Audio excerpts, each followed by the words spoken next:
Today I'm going to talk about the conundrum of balancing a game for both the pro scene, the competitive scene, and also those people that are playing casually that make up the majority of players that probably hop in for a few hours and just play for some fun. And what sparked this off is some of the changes in OB45 for Paladins, which have given some nerfs, which have left some veteran players scratching their heads, including Torvald, one of the frontliners, who has seen a reduction of his shield from 6,000 to 5,000, so that's a 1,000 shield reduction, and may as well be reducing their effective HP. Whereas Torvald isn't really seen as an OP champion in the game. They surely are a utility and can work in team comps, but even when we look at people like Bird, who has released a tier list for OB44, Bird's a player for Burrito, they won the championships in HRX this year, which is the global championships, and Torvald is sort of in the middle of the tier. And one of the problems in the game at the moment is there isn't really much of an explanation of what the items do, and Torvald is heavily countered by Rekka,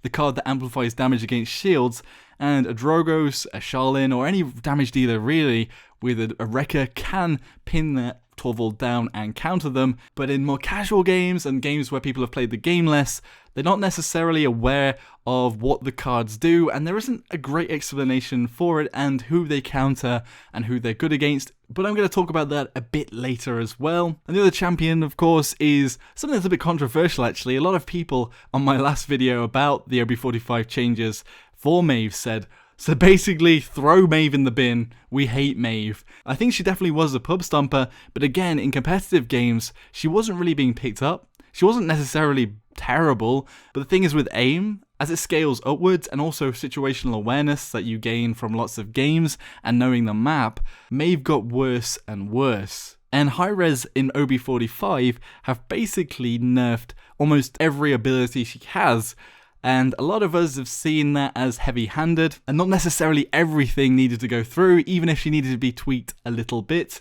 and maybe she needed to have some offset for all the nerfs that she already had. But the other thing that sparked my interest in this, and why I'm talking about it today, is I looked at My Paladins, one of the statistic sites, and I was just curious, who are the top champions? Who are winning all the matches? And the answers kind of blew my mind a little bit. So first off, on the front lines, Torvald is there with 63% win ratio. And obviously that means that in the majority of games, and like I said before, probably mostly players that don't play the game loads, they're just going for fun, they're not necessarily watching guides, they're not necessarily having enough time to want to invest in looking into external information, or maybe not getting the items to counter these champions in the game, because that strikes me as kind of ridiculous. 63% of games won with Torvald. Now next up is the damage champion Tyra. So she's got a 58% win rate, except that in the competitive scene, she's been viewed as being basically the bottom of the tier for so long. We have seen some strategies with her legendary card, her new Mark card, and using that to burst enemies down, but still she really hasn't been a pickup in that arena. And actually a lot of the damage champion list is sort of skewed or almost a bit backwards as to what's performing well in the higher end games, as Charlene is the bottom with only 49% win rate, and the Victor is the second one up, but Victor is seen as a champion that can work but is a bit situational, and again sort of defies the logic of the competitive side of it, and the more high elo games where people have spent a lot of time grinding out their accounts and they're matched up against those other high elo players. Again, probably seen the weakest flanker is Skye, and she's got a win rate of 56% at the top. And then below that, probably why they looked at nerfing Maeve, we've got 52%. And then finally on support, whilst Ying is very powerful at the moment, she's got a 60% win rate there, at the bottom is Meldamba. Meldamba is the weakest, or he wins the least games, and that's with a 45% win rate. Meldamba's been in the meta and been good as sort of a pocket doc, and I guess a lot of players probably wouldn't play it as like a mega healer, and are probably trying to do a lot more damage there, which probably makes them worse at their role and sort of the space they fill. And above that, Pip 54% and Grover 56%, who has been out of the meta for a very long time, and also Grog 58%. Grog is doing well at the moment with the patches being more of an aggressive character, filling sort of a damage role and also being able to support. Usually with another healer, it works out very well. But still, this patch hasn't been out that long, and these win ratios, everything's a bit jumbled up as to the logic that the competitive scene and the high elo matches see, and sort of the meta there that pans out. Now the thing is, on the side of hi-rez, obviously you see these win rates, and you see that the majority of your player base, the ones that are playing casually, they're coming in for a couple of hours a day,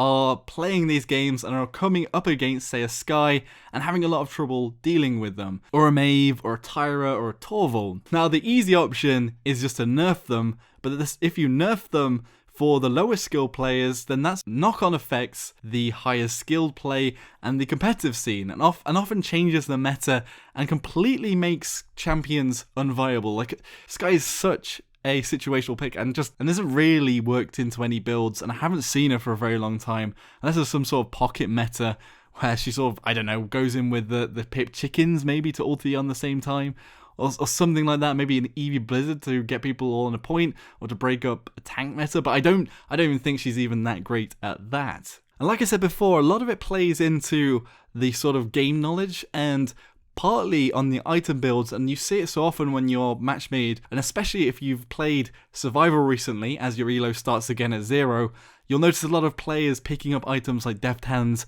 and things that aren't currently as powerful as, say, Cauterize or Wrecker, and players don't necessarily know when to pick up those two, which could completely change the outcome of the match, and especially which champions pick up each item has different effects. And actually, I think that's one way that they can change the balance of the game in the lower tiers without actually changing any of the champions. It's quite unrealistic, but when you look at balancing out champions for low skill and high skill, like, it's almost a mirror of how champions play out in games as to what's good in the competitive scene and what's good in the casual scene. And things like Tyra having that high damage, throwing out the flames, people probably not moving off the flames as much. In lower skill matches, you might have the tanks standing on the point more and not going out and flanking and sort of denying, when in the competitive games you leave a healer there. That might be why she sort of peaks ahead, but maybe it's just looking at those champions and seeing if they can change the champion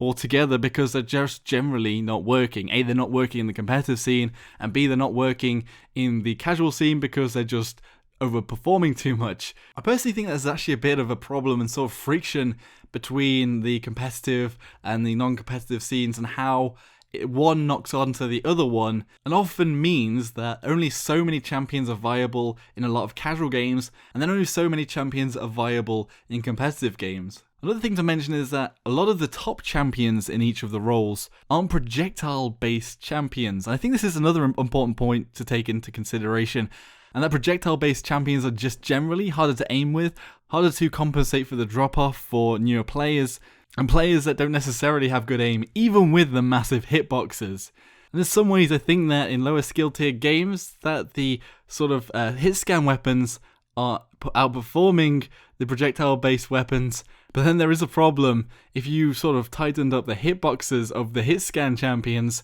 in the sort of more competitive scene, the projectile-based champions would pull ahead because they'd still have those hitboxes, as they are the ones underperforming in the casual mode. And you can see how there is a bit of a conundrum over at hi-rez, and you know, in a lot of games trying to balance out for the two sort of levels of play. Obviously, often the casual mode wins out because obviously there's so many more players there, and I think that's true for a lot of games. I know it might be a little bit frustrating coming to this conclusion, but I think there's a bit of a paradox between the two tiers of play, and finding that middle ground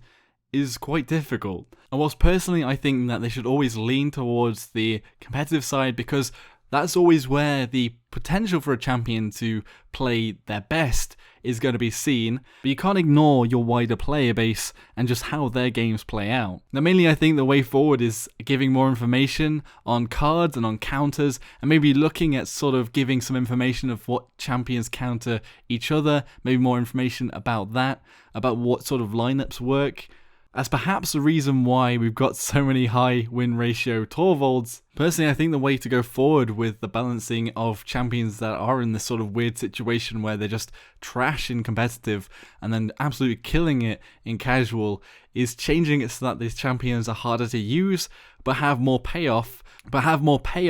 for when you actually are hitting. So for Tyra, to a bolt-action rifle that has a higher DPS but is harder to use, making it hard to successively hit, more like a Cassie sort of crossbow. Or looking at giving the weapon more recoil, but at the same time, making that recoil have a pattern, so a better player would be able to control it and bring it down. And actually in a lot of these hitscan characters, the fire is often sort of random in the bloom of fire and the cone of fire, whereas a heavy kicking up and right weapon, or a heavy kicking up and left, or at least you know the pattern, like even if it's in like an L shape kicking up, then you can actually control it. And it gives sort of a buffer for newer players to overcome, and makes them harder to play, but at the same time rewards the players in the higher skill. So yeah, I do think that it's very difficult to actually just buff and nerf to meet both the competitive and the casual scene, especially when you have basically opposite ends of champions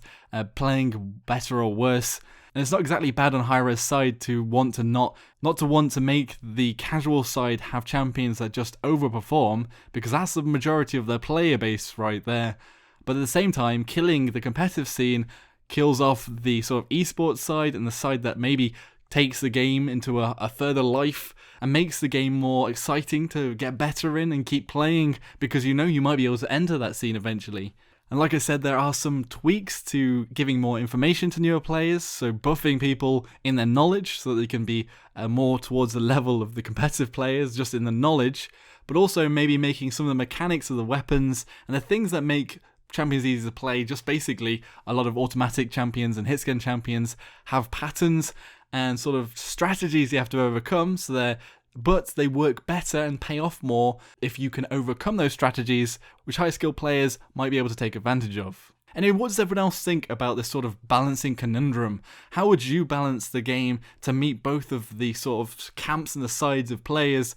Or do you think that doesn't really exist, and that maybe just because of the casual games and how they work and how often people don't pick a tank or don't pick a healer, do you think that might be skewing the figures a little bit? Or what are your thoughts on the matter? Do you see Skye as the biggest pain in your arse? Or do you see Maeve as the biggest pain in your arse? Or Torvald, perhaps? I think it's quite an interesting conversation and an interesting topic, and I was actually really shocked when I saw the statistics of how well champions were doing. I thought there was a skew, but I didn't think it was this high, where a lot of the champions that are currently worst in the meta are literally like getting the 60% win ratios. Anyway, if you thought this video was well balanced, give it a like. If you thought it was very up and down, then well, you can give a dislike if you really want to. And subscribe for more of my content. I'll see you all next time. Joshino.